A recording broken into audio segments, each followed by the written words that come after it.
यह कहानी है रवि की, एक छोटे से गांव के लड़के की, जिसके सपने उसकी परिस्थितियों से कहीं बड़े थे। रवि एक गरीब परिवार से था। घर में ज्यादा पैसे नहीं थे, लेकिन उसके सपने बहुत बड़े थे। वह एक दिन दुनिया की सबसे बड़ी कंपनी में काम करना चाहता था। जब गांव में बिजली चली जाती थी तो लोग आराम करते थे, लेकिन रवि नहीं। वह मोमबत्ती की रोशनी में पढ़ाई करता था, कोडिंग सीखता था और अपने सपनों को और मजबूत बनाता था। न उसके पास कोई शिक्षक था, न कोई मार्गदर्शक। रवि ने सब कुछ खुद सीखा, इंटरनेट से, मुफ्त वीडियो से और अपनी मेहनत से। दिन रात अभ्यास करते करते रवि इतना मजबूत हो गया कि वह हर समस्या का समाधान करने लगा। धीरे Yes, धीरे I did it. The वह film is एक finally successful. प्रतिभाशाली लड़का I बन can't गया। believe it फिर एक worked. दिन This उसकी is जिंदगी amazing. बदलने वाली थी। Time to उसे try एक the next ईमेल आया project. इंटरव्यू के लिए, और वह भी माइक्रोसॉफ्ट जैसी बड़ी कंपनी से। यह देखकर रवि की खुशी का ठिकाना नहीं रहा। उसने तुरंत अपनी मां को बताया, और उसकी मां की आंखों में खुशी के आंसू आ गए। इंटरव्यू का दिन आ गया। रवि बड़े ऑफिस में पहुंचा जहां बड़े बड़े लोग बैठे थे, लेकिन रवि बिल्कुल नहीं डरा। जब इंटरव्यू शुरू हुआ तो रवि ने हर सवाल का जवाब पूरे आत्मविश्वास के साथ दिया, जैसे उसे सब कुछ पहले से पता हो। इंटरव्यू लेने वाले भी हैरान रह गए। उन्हें समझ नहीं आ रहा था कि एक गांव का लड़का इतना होशियार कैसे हो सकता है। कुछ ही दिनों बाद रवि को संदेश मिला कि वह चयनित हो गया है। उस दिन रवि और उसकी मां की खुशी का कोई ठिकाना नहीं था। उनका सपना सच हो गया था। अब रवि एक बड़े ऑफिस में काम कर रहा था। सब कुछ नया था, लेकिन उसकी सादगी वैसी ही थी। ऑफिस में सभी लोग उसे देखकर हैरान रहते थे, क्योंकि उसका ज्ञान सबसे अधिक था। एक दिन अचानक कंपनी का सिस्टम बंद हो गया। सभी लोग परेशान हो गए। बड़े बड़े इंजीनियर भी उस समस्या को हल नहीं कर पा रहे थे। तब रवि आगे बढ़ा और बोला, सर, मैं कोशिश कर सकता हूं।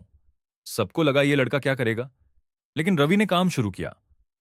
सिर्फ कुछ ही मिनटों में रवि ने वह कर दिखाया जो कोई नहीं कर पाया था। पूरा ऑफिस हैरान था। सबकी नजरें रवि पर थीं। बॉस ने उससे पूछा, तुमने ये कैसे किया? रवि ने शांत होकर जवाब दिया, सर, मैंने यह सब खुद सीखा है, बिना पैसों के, सिर्फ मेहनत और अभ्यास से। और फिर रवि ने अपने बचपन की बात बॉस को बताई। रवि बोला, मैं टूटी फूटी चीजों को खोलकर समझने की कोशिश करता था। कभी मैं पुराने रेडियो को खोलता तो कभी खराब मोबाइल को ठीक करने की कोशिश करता। लोग मुझे अजीब समझते थे। स्कूल में भी मुझे कभी खास महत्व नहीं मिला।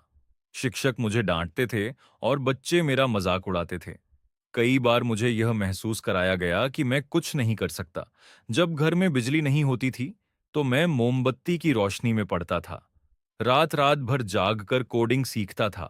धीरे धीरे मेरी मेहनत रंग लाने लगी। मैं हर मुश्किल समस्या को हल करने लगा।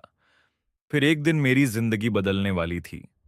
मुझे एक ईमेल मिला, इंटरव्यू के लिए, जो आपकी ही कंपनी से आई थी, बॉस। रवि बॉस से कहता है, सर, अगर आपने मुझ पर भरोसा नहीं किया होता तो शायद मैं आज यहां तक कभी नहीं पहुंच पाता। आपका बहुत बहुत धन्यवाद। रवि की यह बात सुनकर उसके बॉस मुस्कुराए और उन्होंने कहा, रवि, असली मेहनत तुम्हारी है। हमने तो बस तुम्हें एक मौका दिया। उस दिन रवि ने समझा कि जिंदगी में आगे बढ़ने के लिए हमें उन लोगों को कभी नहीं भूलना चाहिए जिन्होंने हमें मौका दिया। अब रवि पहले से ज्यादा मेहनत करने लगा।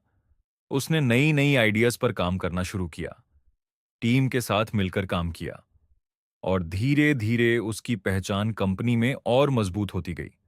अब लोग उसे सिर्फ एक एम्प्लॉई के रूप में नहीं, बल्कि एक लीडर के रूप में देखने लगे थे। समय के साथ उसे बड़ी बड़ी जिम्मेदारियां मिलने लगीं, और हर जिम्मेदारी के साथ उसका आत्मविश्वास भी बढ़ता गया। एक दिन कंपनी की सबसे बड़ी मीटिंग में रवि का नाम लिया गया और उसे बताया गया कि अब वह इस कंपनी का नया सीईओ बनने जा रहा है। कुछ पल के लिए रवि को यकीन ही नहीं हुआ। एक छोटा सा गांव का लड़का अब इतनी बड़ी कंपनी का सीईओ बनने जा रहा था। सीईओ बनने के बाद भी रवि ने अपनी सादगी नहीं बदली। वह आज भी वही इंसान था जो कभी एक छोटे से गांव में सपने देखा करता था। अब उसका मकसद सिर्फ कंपनी को आगे बढ़ाना नहीं था, बल्कि ऐसे लोगों को मौका देना था जो उसकी तरह किसी छोटे गांव से आते हैं। देखा आपने, मेहनत करने से हर चीज मुमकिन है। मिलते हैं आपसे अगली वीडियो में।